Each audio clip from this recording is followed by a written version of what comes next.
نبض شناسی آسان و سادہ الفاظ کے سلسلہ کا تیسرا حصہ ہے۔ اس تیسرے حصے میں ہم بیان کریں گے عضلاتی غدی یعنی خشک گرم مزاج کے بارے میں۔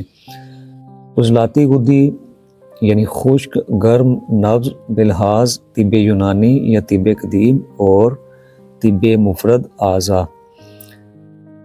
عضلاتی غدی جو ہے اس کا تعلق بھی جو ہے سودا سے ہے۔ اس نبض کو بھی طب یونانی میں سوداوی نبض ہی کہا جاتا ہے۔ اس سے جو پچھلا حصہ ہے دوسرا حصہ اس میں ہم نے عضلاتی اعصابی نبض کے بارے میں بیان کیا تھا، تو اس میں بھی کہا تھا کہ یہ سوداوی نبض ہے۔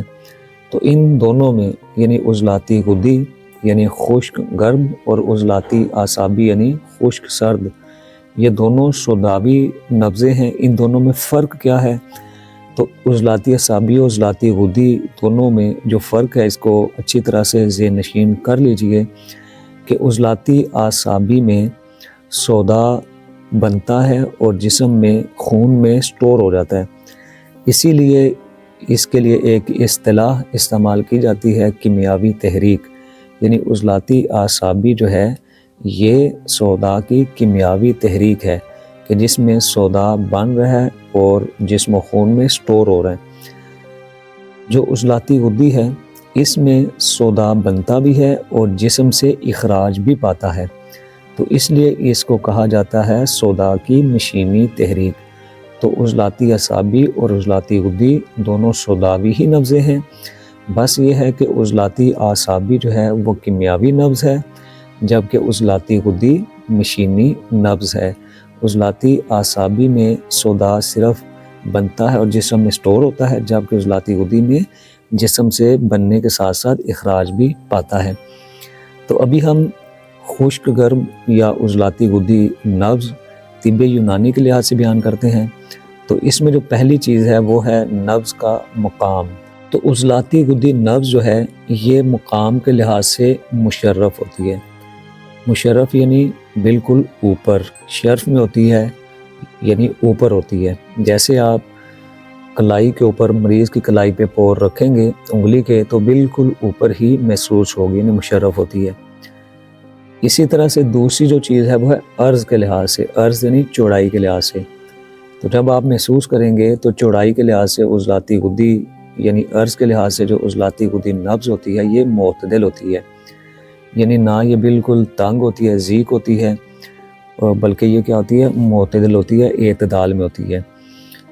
قرا کے لحاظ سے، قرا کہتے ہیں ٹھوکر کو، قرا کے لحاظ سے یہ جو نبض ہے یہ قوی ہوتی ہے، یعنی شدید قسم کی جو ہے وہ ٹھوکر لگاتی ہے پوروں کے اوپر۔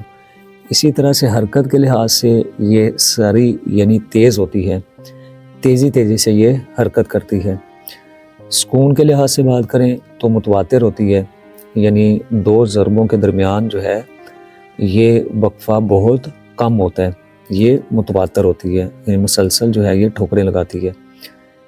اسی طرح سے قوام کے لحاظ سے بات کریں، قوام اعلیٰ بھی جو بیان کیا تھا قوام کے لحاظ سے تو یہ سلب ہوتی ہے، سلب یعنی یہ سخت ہوتی ہے۔ اسی طرح رطوبت کے لحاظ سے بات کی جائے تو رطوبتی لحاظ سے بھی یہ معتدل ہوتی ہے۔ اسی طرح کیفیت کے لحاظ سے بھی یہ معتدل ہوتی ہے۔ ابھی بات کرتے ہیں قانون مفرد اعضاء کے لحاظ سے، یا جسے طب صابر بھی کہا جاتا ہے، طب صابر کے لحاظ سے۔ تو جیسے ہی کسی مریض کی کلائی پر ہاتھ رکھیں گے تو معمولی سے ٹچ ہی سے بالکل اوپر یہ نبض محسوس ہوگی، جسے طب یونانی میں مشرف کہا جاتا ہے، یہ اوپر محسوس ہوگی۔ اور 3 انگلیاں اور کبھی جو ہے 4 انگلیاں اور بعض کا 4 سے بھی زیادہ، بہرحال یہ 3 یا 3 سے زیادہ انگلیوں پر جو ہے لمبائی میں محسوس ہوگی۔ تو ہاتھ رکھتے ہی اوپر یعنی شرف میں محسوس ہو اور لمبائی میں 3 یا 3 سے زیادہ انگلیوں پر محسوس ہو، تو اس کا مطلب کیا ہے کہ یہ عضلاتی غدی ہے۔ اسی طرح سے جو ہے وہ یعنی مقدار کے لحاظ سے یہ طویل ہے۔ اسی طرح سے جو اس کا عرض ہوگا، اس کی چوڑائی ہوگی وہ نصف پور تک ہوگی، اور جو ہے کیفیت کے اعتبار سے نہ یہ سرد ہوگی نہ ہی گرم بلکہ معتدل ہوگی، اور جس طرح قرا ہے یعنی اس کی جو ٹھوکر ہے وہ بھی قوی ہوگی اور انگلیوں کو جو ٹھوکر ہے وہ پیچھے زور سے دھکیلے گی۔ تو نبض کی حرکت بھی بہت تیز ہوگی اور دو ٹھوکروں کے درمیان جو وقفہ ہے وہ بھی کم ہوگا، اور نبض جو ہے تیزی سے ٹھوکریں لگائے گی، وقفہ بہت کم ہوگا اور سخت ہوگی نبض۔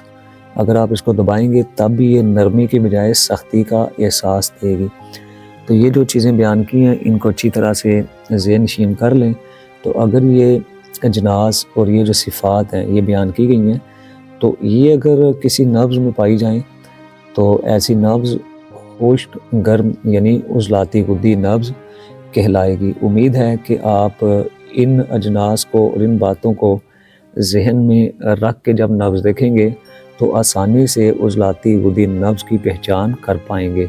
صحت قدح کو سبسکرائب کرنا مت بھولیں، ویڈیو کو لائک اور شیئر کریں، اور کمنٹ سیکشن میں اپنی رائے کا اظہار ضرور کریں۔